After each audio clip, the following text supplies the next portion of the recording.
Good day everyone. By the way, I am Dazzle Joy Henito and this time I will discuss about the absolute ruler of Russia. But before that, let's have first the objectives. At the end of this discussion, the students will be able to explain how Peter the Great tried to make Russia into a modern state. S. Identify the steps Peter took to expand Russia's border. A. Value the importance of being a prominent ruler of Peter the Great in Russia. So the absolute ruler of Russia. The first Caesar, or the emperor or king in Russia. So Ivan IV, or called as Ivan the Terrible, came to the throne in 1533 when he was 3 years old. So his young age was disrupted by the struggles for power among the Russia's land-owning nobles known as boyars. So what is boyars mean? So boyars is it is called in the northeastern Russian principalities. The boyars were a privileged class of the landowners, that they are the one who serve the prince as his aides and counselors, but retain the knight to leave his service and enter of that another prince without losing their estates.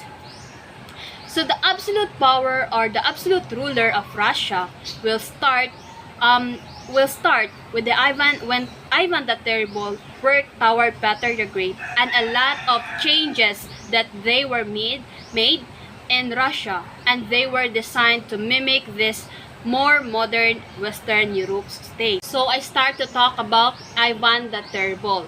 And Ivan the Terrible became king in Russia in 1533. He helped rid Russia of the Mongol rule, so he's kind of first native Russian to rule after the Mongol era. So when the Mongols started conquering everything in late 20th hundreds through the 1300s, Russia was under the control of the Mongol Empire for a longer than anywhere else. And so when Ivan the Terrible seized power and declared himself the Tsar of Russia, or the Emperor of Russia, it's really just that the Russian name for Caesar. So he wanted to identify his system of government with the Roman model. So he wanted to rid his country of the Mongol rule, but he was in no way a democratic ruler. He ruled through a terror, and he turned against the land holding the nobles. So we'll talk about the struggle of power between the nobility and the monarchy. So Ivan IV method, or the method of his he was to requires that the nobles live at the palace of Versailles, so he could control them directly through proximity. So what he did is he even do kill them. Yes, he didn't like the land-owning nobles. He didn't like the point that they were always trying to get away with things, so he just killed them. This earned the name Ivan the Terrible, and he ruled through cruelty and through the absolute power of the fear.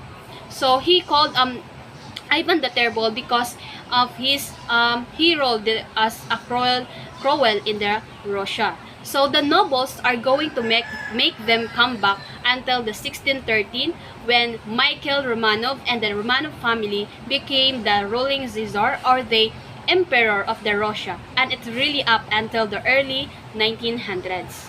Next, we're going to talk about Peter the Great. So Peter the Great became the Great Caesar, again the Russian term for Caesar, in 1696. He went to visit several countries in Western Europe, Smith, and sometime in London, and went to Paris. He met with world leaders from all over the Western Europe, and he wanted Russia to mimic the culture, practices, and the political systems of these more developed countries. So he wanted to reform his countries. He felt that Russia had been culturally isolated because of its distance from these large cities like Paris and London, and he also felt that while Russia is a huge country, the biggest country in the world, that creates some problem.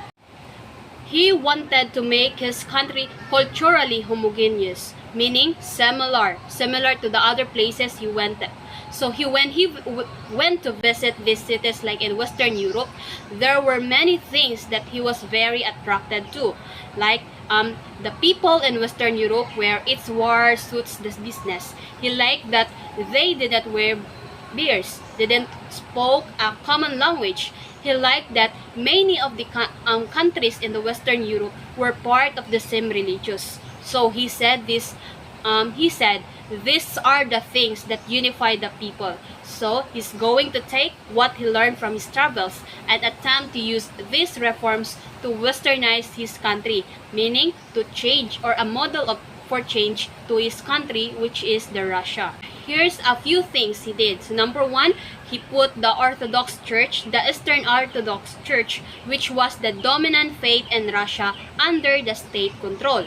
He reduced the power, the landowners, and he didn't go as far as Ivan the Terrible and killing them, but instead, he reduced their power to create a more centralized state instead of a kind feudal kingdoms, and then modernize the army. Actually, he hired a Prussian military advisors to come to Russia to teach his men how to fight in the Western way. Though he still had people who are riding horses and shooting arrows, but he wanted to teach his people to function in a disciplined way. So another major change was the introduction of potatoes into the Russian diet. So when the Columbus discovered America, he brought lots of gold back when he with him, but probably the most important thing he brought back with him was the potato. Yeah, probably the most important thing that Columbus brought back was the potato. Why? Because potatoes as drug is dagon. It will grow anywhere, and it is one of the most versatile and persistent crops that can yield abundant food. So introducing potatoes, it's actually great because they are the first crop that the farmers usually plant. So he started the Russia's first newspapers to furnish the disseminate information across a wide territory granted at its state and ran the newspapers. He adopted Western fashion. He started expecting people at court to dress in a Western way better. He began to set up schools all across the Russia to teach these methods to hopefully modernize his country. So if this one thing that Peter has was obsessed with, it was a desire for a water port. So he wanted this warm water port to make travel to the west easier. He began building the grand city called St. Petersburg. So of course, he named it after himself. And you know that the city took years. Lots of people died in process, and I mean it was his grand achievement. His grand achievement was the warm water port and was the construction if in his warm water port. And while he did of these things through the absolute ruler by the time of his death, Russia was forced to be reckoned with. So that is why he is called an absolute ruler on Russia during his king or reign. That's all, and thank you.